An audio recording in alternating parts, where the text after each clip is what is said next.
What's up, fam? It's me. I'm back. I hope everybody's doing well. I hope everybody's staying safe, and I hope everybody's being smart. On this MLK Day, I wasn't planning on doing a video broadcast today, but I saw something on Twitter that really pissed me off, that really upset me, and I needed to come and share it with y'all and talk to y'all about it. You know, we had a snowstorm here in North Carolina. So for the weekend, I spent the weekend away from home in Greensboro with family. And when I got back, you know, I had to catch up on everything that was going on, catch up with what was going on with the new black media and all of this. And in that process, I saw something on Twitter that I really need to talk to y'all about, and that I really need to share with y'all. So please, for the sake of the shadow ban or whatever's going on, please like this video. Please share this video. Please have this conversation on and off social media. It's important for us to be aware of what's going on around us. As a matter of fact, this video will actually end up being part 4 of the Immigrant series that I've been doing, as far as all of these so-called immigrant coalitions and all of this kind of stuff. This will be part 4, and this will also be more evidence of the fact that the United States allows many of these black immigrants, not all, but many of these black immigrants, the United States allows them in because they already have this anti FBA. They have something against former slaves, the descendants of slaves here in America, chattel slavery here in America. They have something against us, and they are perfectly willing to align themselves with white supremacy against us. And what we're about to talk about is even more evidence of that. You understand what I'm saying? Even though we're the only reason why they can get here, we're the only reason why they can come here, even though they get their come up off of us when they get here. I just want to show the true vitriol and how they really feel about foundational black Americans and about descendants of chattel slavery. Okay? There'll be stuff listed down in the description box, articles, all of this kind of stuff. You'll see various pictures in this video, and this is serious. So y'all need to pay attention, especially foundational black Americans, foundational black American women. You really need to pay attention, because what you're going to realize in this video is that you are supporting people and you are supporting brands. You understand what I'm saying? That are totally against you, that are totally disrespecting you, disrespecting your ancestors, disrespecting your icons, and you need to know this stuff, so that we can stop supporting these tethers, these immigrant tethers that are being brought over here and aligning themselves with white supremacy against us. You understand what I'm saying? And treating us and just totally disrespecting us and treating us like we a joke. Okay? So let's get right into this. Okay? Let's go ahead on and get into this. Okay, now what y'all should be seeing in the next few minutes is actually a screenshot of Rihanna. Yes, Rihanna, music, Fenty Beauty, the whole 9 yards. You should be seeing around about this time, you should be seeing a picture of Rihanna's timeline on Twitter. And in this picture, you see that she has photoshopped a picture of Dr. Martin Luther King Jr. with a grill, gold teeth, and icy earrings. And this is totally disrespectful. Now, this was something. Now, I want you to take a good look at it, because in this video, you'll also see the original picture, and then you'll see how she photoshopped it, and she used this Photoshop picture as her background or as her timeline cover picture or whatever.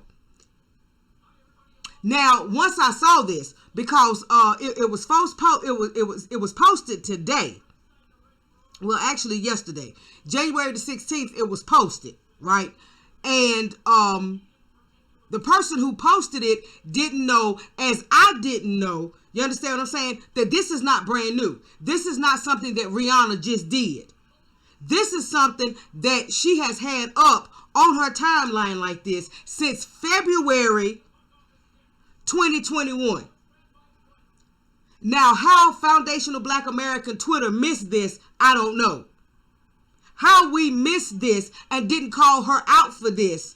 You understand what I'm saying? And didn't talk about boycotting her, boycotting Fenty, boycotting her music, canceling Rihanna. How we missed this, I don't know. But we got it now, so we're going to have a discussion about it. You understand what I'm saying? But this was something that she actually did on her Twitter timeline in February of last year. And it is just coming to, it is just coming to light for us now. So we got to talk about it. We got to have a conversation about it.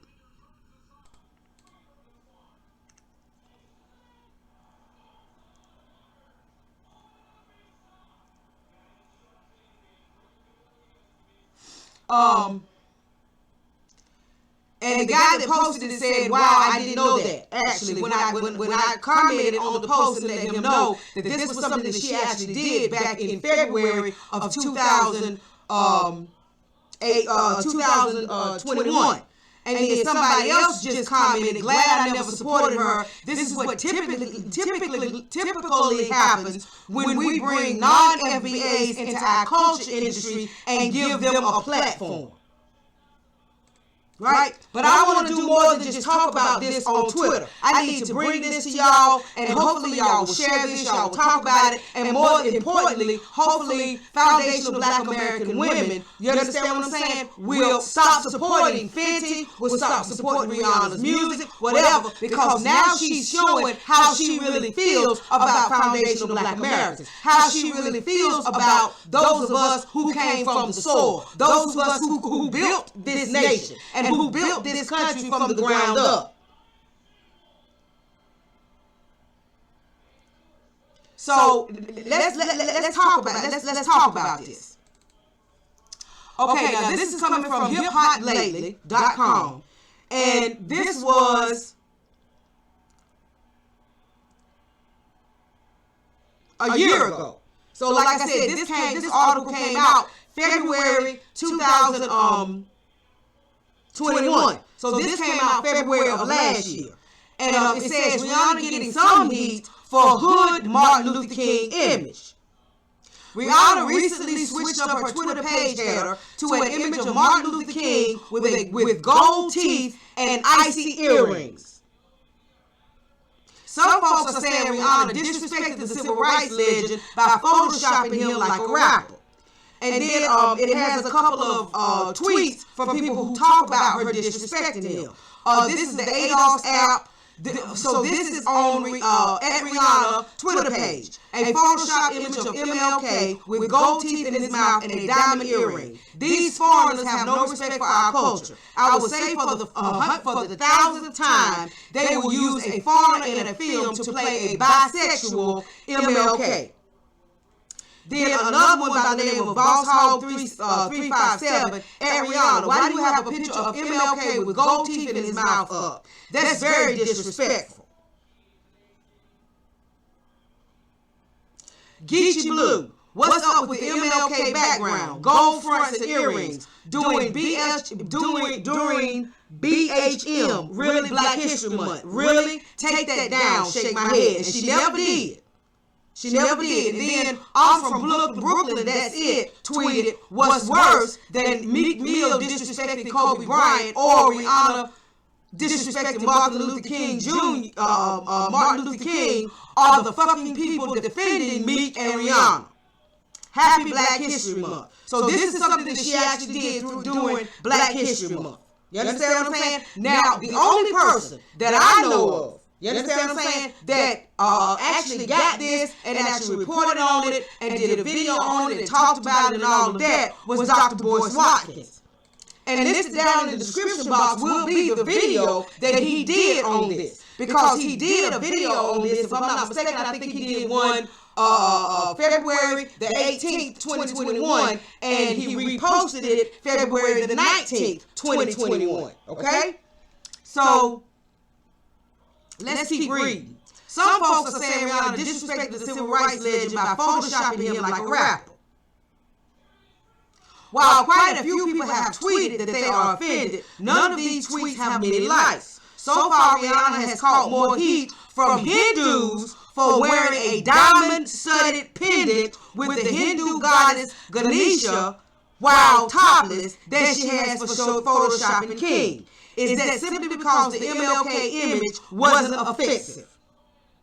And that's all they said. So basically, because there was no uproar from us, there was no uproar from Black Twitter, there was no uproar from foundational Black Americans, they just assumed that we weren't offended. You understand what I'm saying? But this is the first I've seen of it. And I'm sure this is the first that many of our leaders in the new Black media have seen of it. Because nobody has said anything about it. I didn't see anything about it. I didn't hear anything about it. I didn't see anybody posting anything about it, or whatever the case may be. And as this video goes on, you will see old pictures of Rihanna and all of this, and you know this heifer came here to the United States and got her come up. She got her come up from Black America. You understand what I'm saying? Off of our culture. Another culture vulture. Came here and hooked up with Jay-Z and Chris Brown and all this and made a name for herself.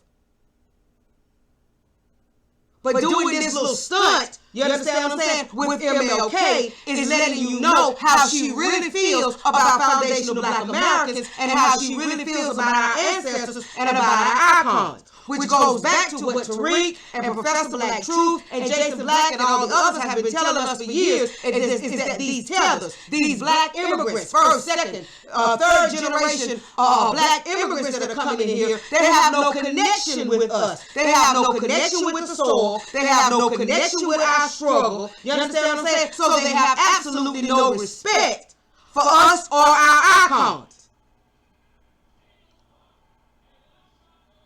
Okay? Now let's get just a little bit of history on Rihanna. Okay? And this is coming from Wikipedia. Might not be the best source, but okay, it's enough for this video, right? It says early life. Robin Rihanna Fenty was born on February 20, 1988 in St. Michael, Barbados. She is the daughter of accountant Monica Braithwaite and warehouse supervisor Ronald Fenty. Her mother is an Afro-Guyanese, while her father is a Barbadian of African and Irish descent. Rihanna has two brothers, Rory and Rashad or Rahad or whatever, Fenty, and two half-sisters and a half-brother from her father's side, each born to different mothers from his previous relationships. She grew up in a 3-bedroom bungalow in Bridgetown and sold clothes with her father in a stall on the street. So it ain't like this heifer was coming for money or whatever. You understand what I'm saying? You see old pictures of Rihanna, you see how she looked then, and you see how she looks now because of this come up that she got off of our culture once she got here. And as we know, Rihanna has a reputation of being able to, being willing to do whatever it takes. You understand what I'm saying? To get attention, to get clout, whatever. Her childhood was deeply affected by her father's alcoholism and crack cocaine addiction, which contributed to her parents' strained marriage. Rihanna's father used to physically abuse her mother, and Rihanna would try to get in between them to break up fights. Now that's just a little background, a little early life history of Rihanna. So we know what she was coming from in Barbados. And she came here and she got her come up, you understand what I'm saying? She got her glow up and all of that off of off of foundational Black Americans. Off of our culture, off of our music, the whole 9 yards. but she's showing you with this Photoshop depiction of Dr. Martin Luther King. She's showing you how she really feels about us and how she really feels about our icons, our freedom fighters, our warriors.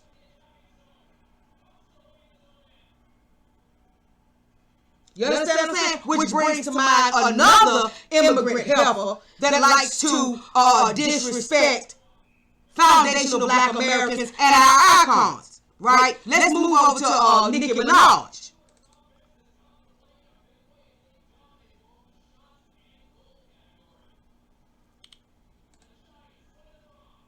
All right, now this is coming out of CheatSheet.com. Nicki Minaj doesn't care if she offended Rosa Parks' family.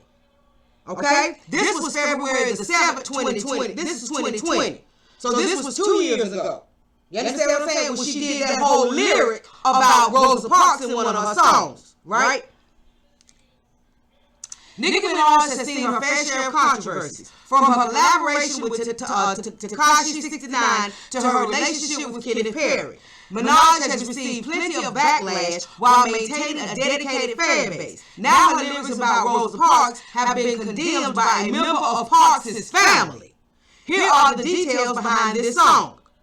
According to Yahoo Finance, Minaj released a snippet of the song Yikes on Instagram. The snippet included a reference to Parks' role in the Montgomery bus boycott. All you bitches, Rosa Parks, get your ass up.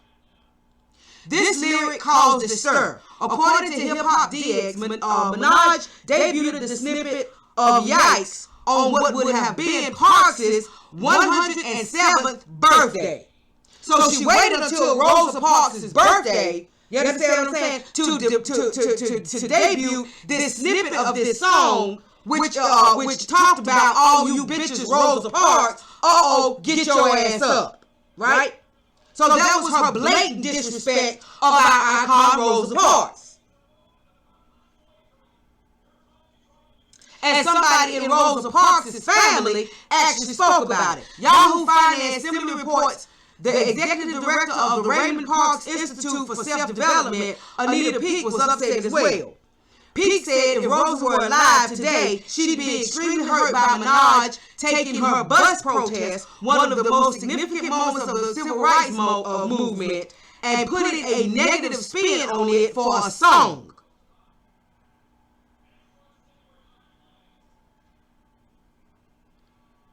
And after she found out that people were upset about it, she made it clear that she didn't give a damn, that she didn't care.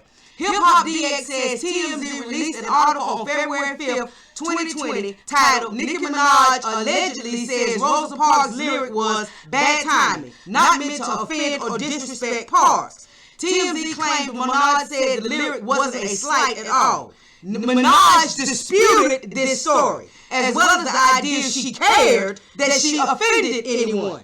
On Instagram, Minaj posted a screenshot of the TMZ article. She captioned the image, never said this, had no clue anyone was mad, don't care. But remember, this is the same heifer that wanted to get upset and wanted to get mad when Michael B. Jordan decided that he was going to name his liquor or whatever after some Trinidadian thing or whatever. So it's okay for them to come here and disrespect our icons, disrespect foundational Black Americans, use our culture as a come up and all of that. But Lord behold, if we do anything that even looks like culture appropriation with them, right? And that's not it. Now remember that that prior to the Rosa Parks incident, and this comes from spin.com.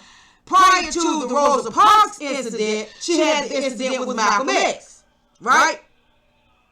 So let's read this from spin.com.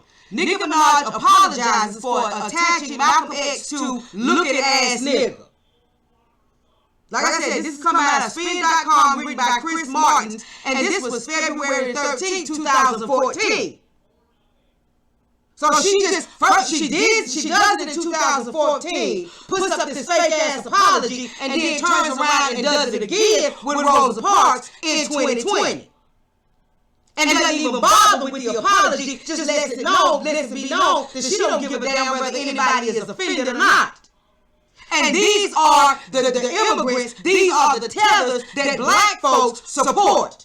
The foundation of black Americans support. We buy their music. You understand what I'm saying? We buy their makeup. We support them. Well, I've never been all that big about Nicki Minaj, but I kind of supported. I was kind of a fan of Rihanna. But that shit is done at this moment. It might have took almost a year for me to find out what she did, but okay, that ain't too late. I'm done. And every other foundation of black American woman and man should be done. Okay? Now let's read a little bit in this Spin article. Nicki Minaj has come under fire not for her new video in which she fires a pair of AK-47s, Kimbo or whatever, but for the art used to promote that song, Looking Ass Nigga, found on her site still as of 6:15 p.m. Eastern Time.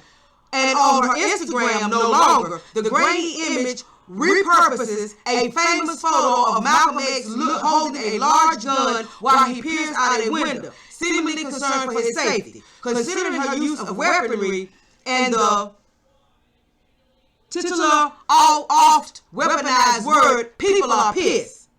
So far, Minaj has inspired 2 Change.org petitions, one from former Green Party Vice Presidential candidate Rosa Clemente, and one from community activist and poet Kevin Powell. The former wrote, "You come from a rich legacy. Without the work and life of Malcolm X, you would not be able to do what you do. Unfortunately, you have chosen to disrespect and dishonor the legacy that he left us. We demand that you remove the picture." Meanwhile, Powell addressed the history of the image Minaj adopted to promote the song. And this was one of the pictures of Malcolm X when he thought at that time that the Nation of Islam was after him to kill him, and this man was always armed to protect himself and his family.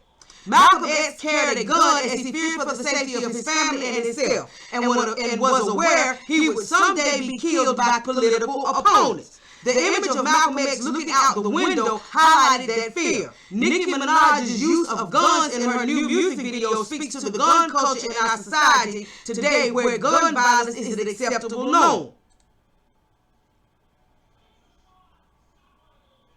Now, this is what she said in an Instagram post. What seems to be the issue now? Do you have a problem with referring to the people Malcolm X was ready to pull his gun out on as looking ass niggas? Well, I apologize. There was never the official artwork for this, nor is this an official single. This is a conversation, not a single. I am in the video shooting a looking ass niggas, and there happened to be an iconic photo of Malcolm X ready to do the same thing for what he believed in.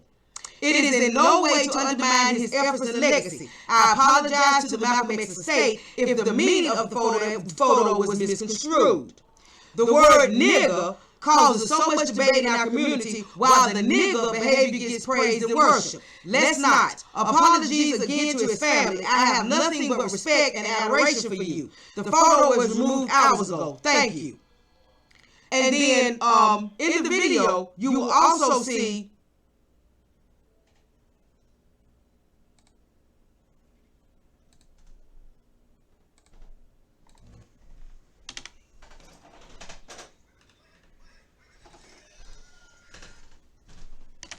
hold on, y'all. In the video, you will also see how she used this image. And it says, Nicki Minaj looking ass nigga, and all you see is Malcolm X looking out of a window with a gun. So all this lie that she came up with, talking about the image refers to the folks that he was looking at. No, she was calling him a looking ass nigga. Because she got a picture of him looking out of a window with a gun. Not a picture of other people looking in at him. So those are the two instances of absolute and total disrespect from this immigrant towards FBA, because Malcolm X's dad was FBA. His dad was FBA. His mom might have been non-FBA, but his dad, Earl Little, was FBA, and he was also a Garveyite follower, Marcus Garvey.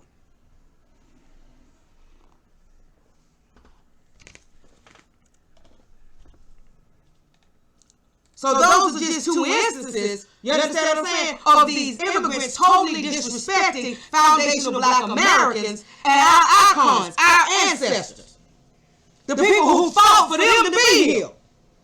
They wouldn't be here if it wasn't for the Dr. Martin Luther Kings and the Malcolm X's and all that fought in this freedom fight. Okay? So now let me give you a little background on Nicki Minaj. Early life. Anika Tanya Mirage was born in the St. James district of Port of Spain, Trinidad and Tobago, on December 8, 1982. Her father was Robert Mirage, a financial executive and part-time gospel singer of Dougla, Afro-Trinidadian mother and Indo-Trinidadian father descent. Her mother, Karen Mirage, is also a gospel singer with Afro-Trinidadian ancestry. Carol worked in payroll and accounting departments during Minaj's youth. Minaj's father was addicted. He was another one that was addicted to alcohol and crack cocaine and had a violent temper, burning down their house in December 1987. She has an older brother named Jelani, a younger brother named Micaiah, and a younger sister named Ming. So why is this girl, you understand what I'm saying, from Trinidad and Tobago named Ming, this Chinese name? So now we understand where Nicki Minaj gets all of this stuff from, calling herself Chum Lee and all of this kind of stuff, and all these Chinese names and all of this, and trying to dress like she's Chinese and all of this. As a child, Minaj and her older brother, Jelani, grew up with her grandmother in St. James in a household with 11 cousins. Minaj's mother, Karen Mirage, was working numerous jobs in St. James before getting her green card at the age of 24. She then moved to the Bronx in New York City to attend Monroe College, leaving both Minaj and Jelani in Trinidad with their grandmother. Eventually, when Minaj was 5, Carol got her first house on 147th Street in South Jamaica, Queens, and migrated both Minaj and Jelani to live with her and their father. Minaj recalls, I don't think I had a lot of discipline in my household. My mother motivated me, but it wasn't a strict household. I kind of wanted a strict household. Minaj successfully auditioned for admission to Fiorello H. LaGuardia High School of Music and Art and Performing Arts, which focused on visual and performing arts. After graduation, Minaj wanted to become an actress, and she was cast in the off-Broadway play In Case You Forgot in 2001.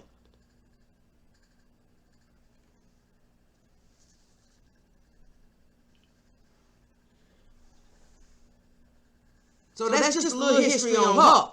You understand what I'm saying? Both of them, her and Rihanna, you understand what I'm saying, had fathers that were addicted to alcohol and crack cocaine. You understand what I'm saying? And were not living in the best situations in their homelands. So they come over here, they get this come up.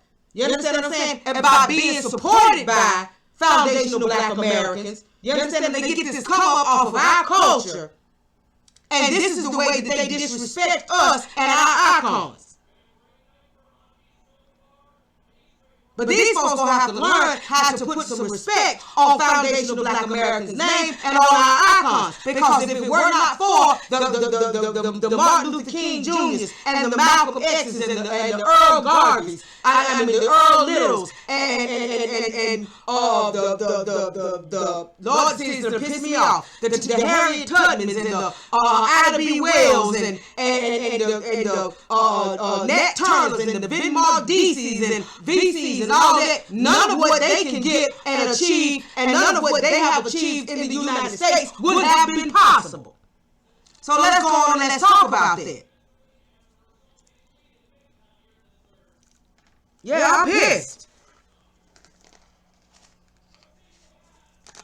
And we have, as foundational Black Americans, we got to call this mess out, and we have got to stop supporting not only the Taylors and the immigrants, but we got to stop supporting anybody, especially anybody that's quote-unquote Black, that are showing this level of disrespect and vitriol towards us. Now, this is coming from history.com. Maybe not one of the best places, but it'll give you enough information for you to know what I'm talking about. How the Immigration Act of 1965. So not only did we get the Civil Rights Act and the Civil Rights Bill of 1964, not only did we get the Voting Rights Act of 1965, we also got an Immigration Act of 1965. It says how the Immigration Act of 1965 changed the face of America. The act put an end to long-standing national origin quotas that favored those from Northern and Western Europe.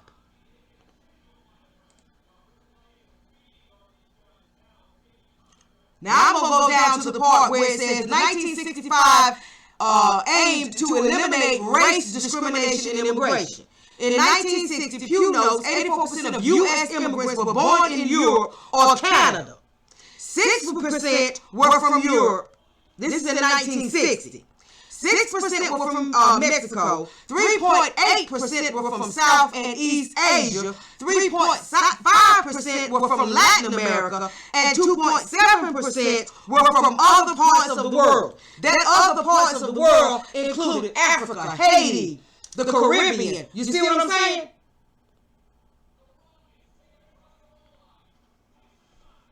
In 2017, Europe and Canadian immigrants totaled 13.2%, while Mexicans totaled 25.3%, other Latin Americans totaled 25.1%, Asians totaled 27.4%, and other populations totaled 9%. So the African, Caribbean, any Black nations, they still at the bottom.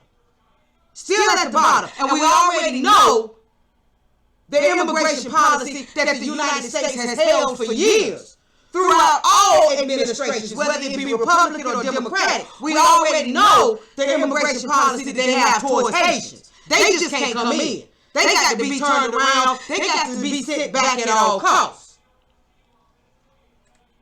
The 1964 Act has to be understood as a result of the Civil Rights Movement and the general effort to eliminate race discrimination from U.S. law, says Gabriel Jack Chin, immigration law professor at University of California, Davis, and co-editor of the 1964 Immigration and Nationality Act, legislating a new America. Kennedy saw immigration reform as part of the civil rights movement. Immigration reform was also a personal project of John F. Kennedy. They killed him for a whole lot of reasons. They got rid of him for a whole lot of reasons. Chin noted, whose pamphlet written as a senator was published after his assassination as the book, A Nation of Immigrants, and argued for the elimination of the national origins quota system in place since 1921. Ted Kennedy, along with Attorney General and Senator Robert Kennedy, the two brothers of John F. Kennedy, were both proponents of the bill, in part to honor their brother, and also because it was consistent with their general interest in civil rights and international Cold War politics, Chin adds. I think every sensible person in 1965 knew that the sources of immigration would change, Chin said. The more fundamental change and the more fundamental policy was the articulation by many legislators that it simply did not matter from where an immigrant came. Each person would be evaluated as an individual. That kind of argument was novel, but consistent with the Anti-Racism of the Voting Rights Act of 1965 and the Civil Rights Act of 1964. The act, Edward Kennedy argued during the Senate floor debate, went to the very central ideals of our country. Our streets may not be paved with gold, but they are paved with the promise that men and women who live here. Hold on, y'all.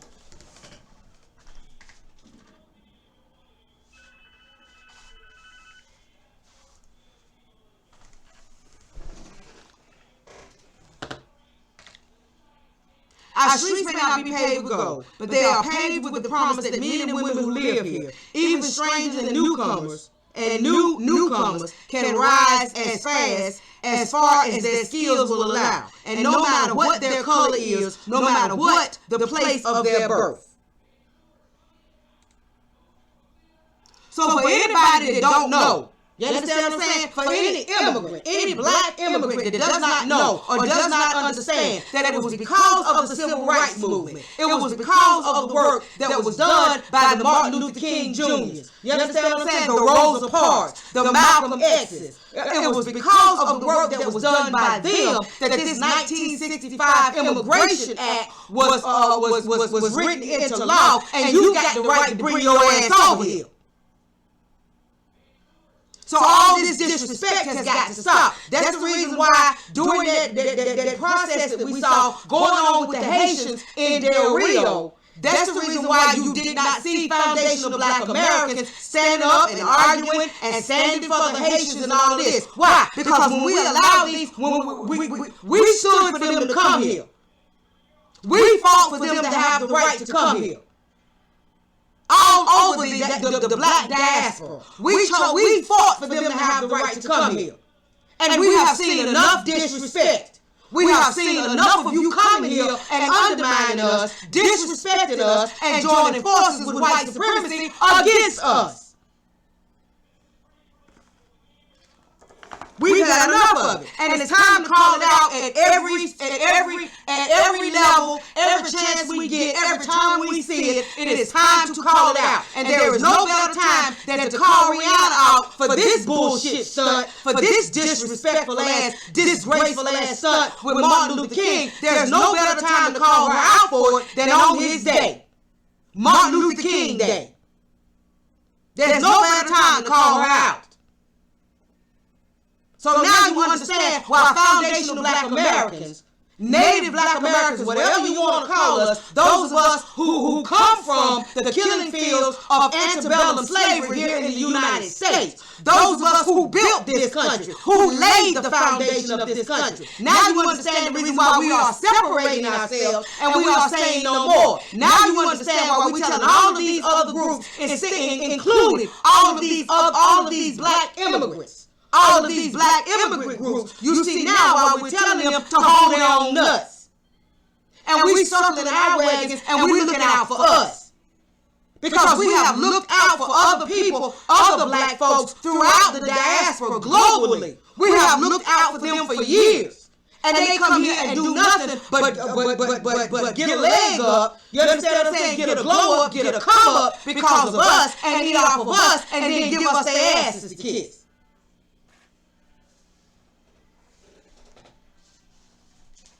So I urge all foundational black Americans, you understand what I'm saying? Especially foundational black American women, please stop supporting Rihanna. Please stop supporting Fenty Beauty. Please stop supporting Nicki Minaj and any other black immigrant that shows this level of disrespect for our ancestors and our icons, our legends, our master teachers, our fighters, our freedom fighters. You understand what I'm saying? Those who fought and died for the liberation of foundational black Americans.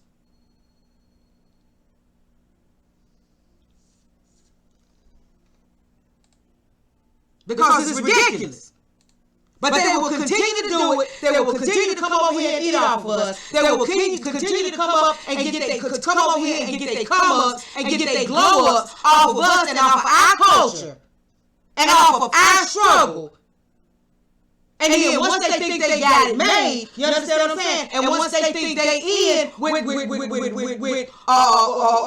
white society, you understand? They will join forces with white supremacy to undermine us. To try to replace us, the whole 9 yards.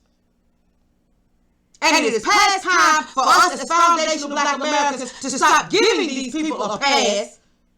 You understand what I'm saying? And just stop, you know, acting like, oh, well, it ain't really that serious and all that. Okay, if you can disrespect Martin Luther King, if you can disrespect Rosa Parks, if you can disrespect Malcolm X, then that means that you have absolutely no respect for us because we come from them.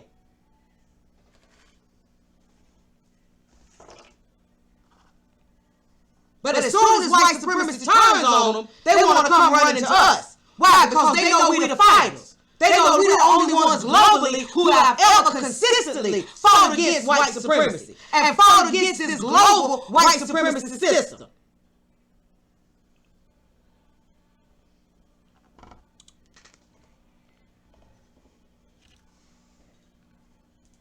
Just like the Asians and all other immigrants that come over here and use us, use our dollars. You understand what I'm saying? They get rich. Their communities get rich. We buy from them. We support their businesses. You understand what I'm saying? And they join forces with white supremacy against us. It's time for us to stop doing business with all of them. The Asians, the Black immigrants, all of them. Who have clearly shown their anti-Black racism, their hatred for foundational Black Americans, for the freedmen, the root of this country, and have sided with white supremacy against us time and time again. It's time for us to stop supporting all of them.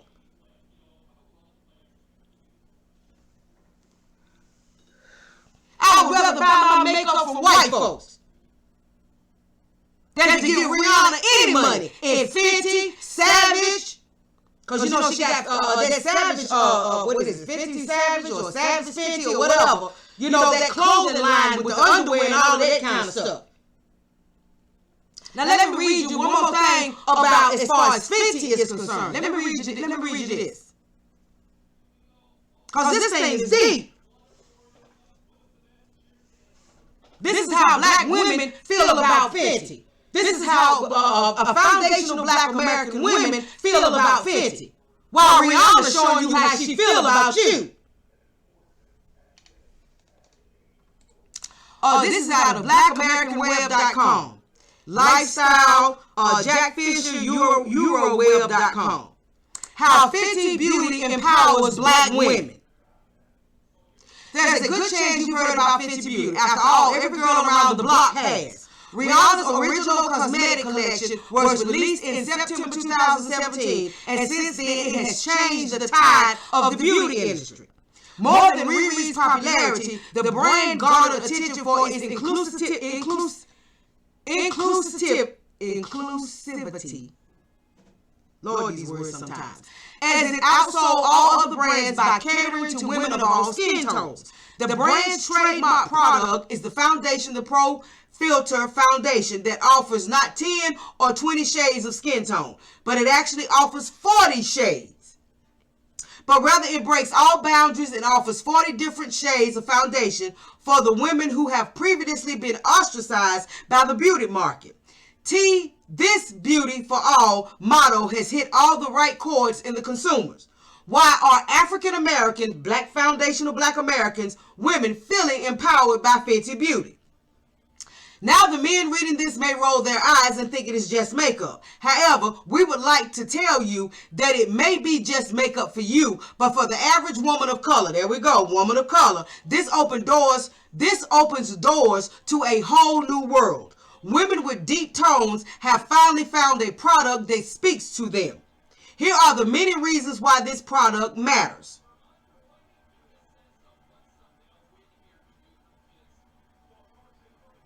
and it talks about the different women that were a part of the Fenty Beauty campaign. Women like Ducky Thought, Halima Aden, Slick Woods, and Leomi Anderson. I guess these were dark-skinned women. This was the first time our women were represented on the front and center. Before now, a black model was propped up in the side as an afterthought. The emotional connect. Did you know girls were crying on the counters at Sephora? They had finally found their match. So they're talking about all these dark-skinned women, you understand what I'm saying? And different shades of brown and black women that had finally found their match in Fenty. You understand what I'm saying? So she knew how to target foundational black Americans. She knew how to target, you understand what I'm saying? Our different ranges and all this, while showing how she really feels about us. Because ain't nowhere in the world you can feel good about us and like us when you're going to make fun of one of our icons. You understand what I'm saying? The very man who lost his life for us to have some semblance of freedom, some semblance of rights or whatever in these here United States. And in this article, you know, it has a Twitter post of all these dark-skinned women wearing Fenty Beauty and all of that. The power. Cosmetics have always given women power. It is seen as a tool to enhance their features and beauty. Fenty Beauty gives our women the power to rock a perfect skin with a range that doesn't make them ashy. So she knew how to target you so she can make money off of you. You understand what I'm saying? So she can enhance her come up. You understand what I'm saying? Add to her come up. While on Twitter, she got a picture of your icon, your freedom fighter, the black man that died for you, that willingly gave his life, that knew he was going to die, that knew they were gunning for him. She makes fun of him while she makes money off of you. So it's time for us to stop. It's time for us to absolutely stop. I'm not talking about no boycott or nothing else. I'm talking about completely stop supporting Fenty, supporting Savage Beauty, her clothing, a lingerie line, her music. Same thing with Nicki Minaj. Complete stop of any kind of support, especially from foundational black Americans. And especially from foundational black American women. And foundational black American men, stop spending your money, you understand what I'm saying, supporting it while you trying to buy these things for your woman or the women in your lives. Stop. Because these people don't give a damn about us. And these people show how easy, how effortless it is for them to go against us and join forces against us to undermine us with white supremacy.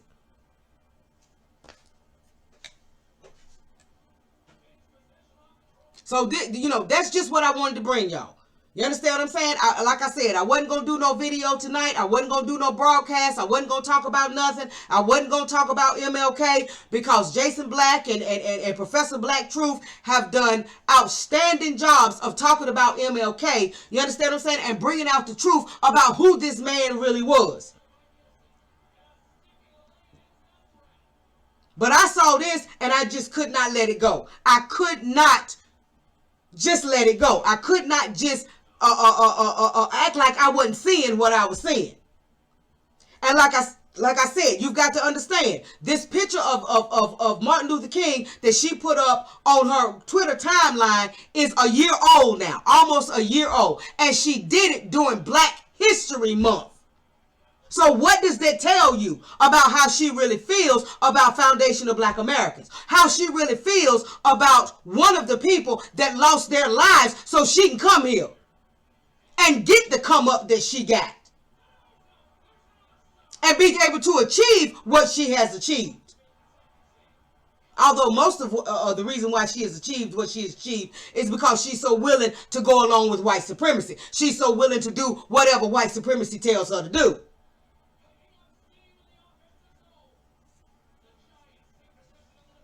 But we got to know what's going on. We got to know what's going on. We got to pay attention. We got to call these folks out. And not only do we have to call these folks out, we have to absolutely stop supporting these people. We have got to let folks know that there is a price that you have to pay for disrespecting us. There is a price that you have to pay for coming over here and getting on code with white supremacy and off code with Black America. There is a price that you have to pay for being willing to join forces with white supremacy to undermine us. They have got to learn that there's a price to be paid for that. And the only ones with the power to teach them that are us. Foundation of Black Americans spend millions of dollars every year on cosmetics and beauty products, makeup, hair, nails, the whole 9 yards. We've got to stop that. And we've only got to spend that money with people, you understand what I'm saying, who are pro-black. With people who are all about black empowerment.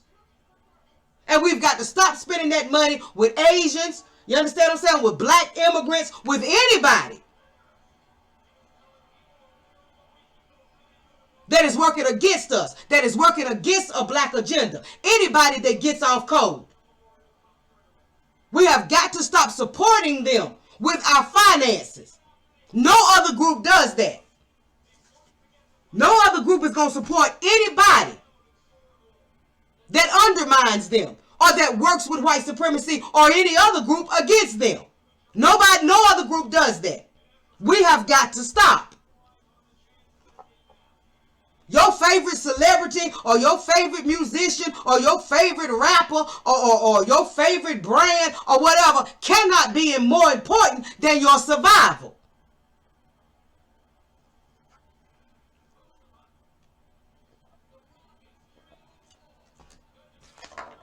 So this is what I want to bring y'all.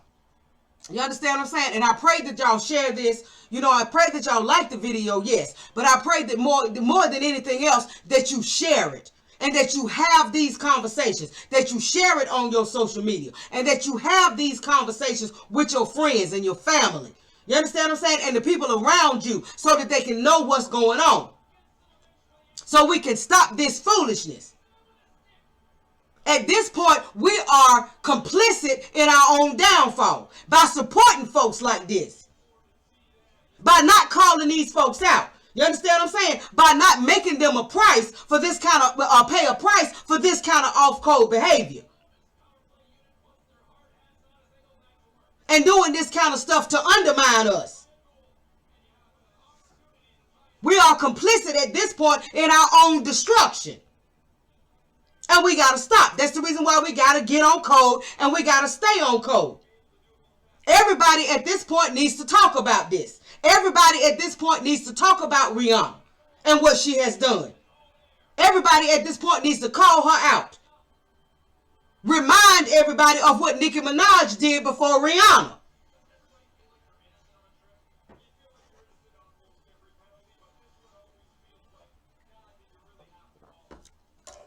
We got to stop it. We got to start acting with some sense and stop all the foolishness.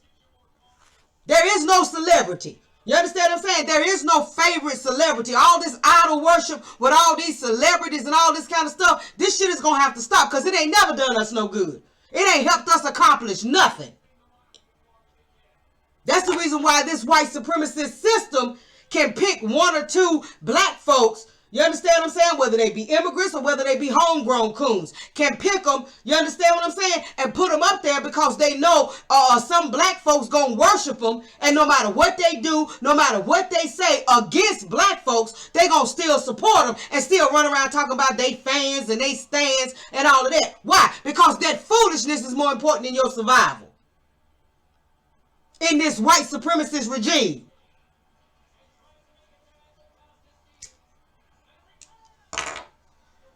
And just like I said a few minutes ago, I was a fan of Rihanna. You understand what I'm saying? I had every intention of at some point or another, you know, supporting Fenty Beauty. Not no more. Just this quick. When you show me that level of disrespect, when you show me that level of disrespect for one of my icons, A man that was willing to give his life for me. I take it personally. For me. And you want to disrespect him and make fun of him like that? Oh no. It's done. It's over. It's through. It's finished. And it should be that way for every foundational Black American. So again, please make sure you like the video. Please make sure you share the video. You understand what I'm saying? Make sure you get down in the description box. You understand what I'm saying? So you can see the video that Dr. Boyce Watkins did, because evidently he was the only one to really pay attention to it. And he talked about it last year when she first put it up. So we might be a year late, but it ain't too late to call her out for this shit. You understand what I'm saying? Hold her responsible for it and make her feel and suffer some form of consequences for this level of disrespect.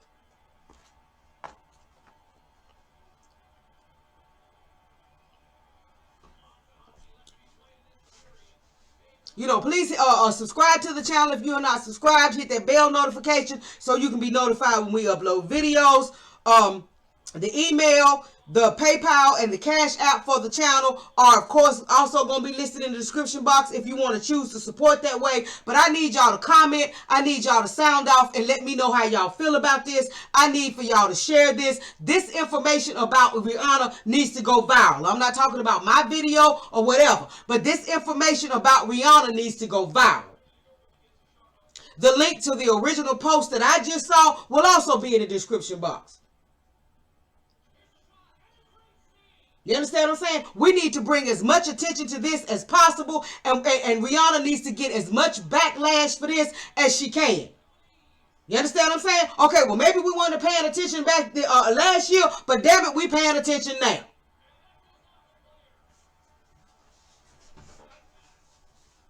And again, this all goes back to us getting on code.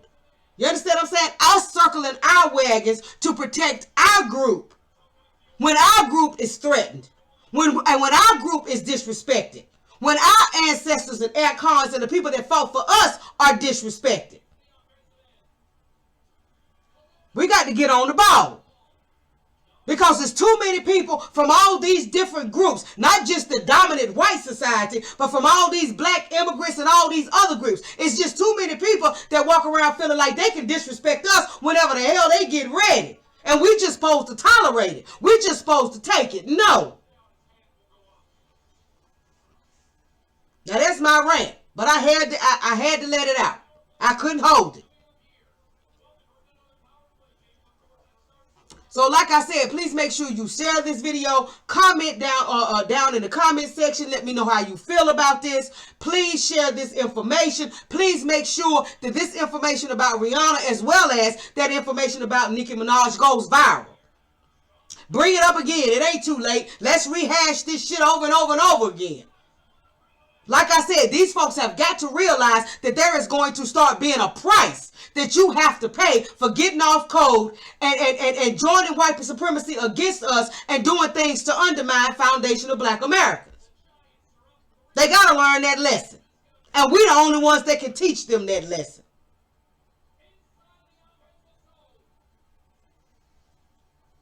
Happy MLK Day, and I'll talk to y'all later.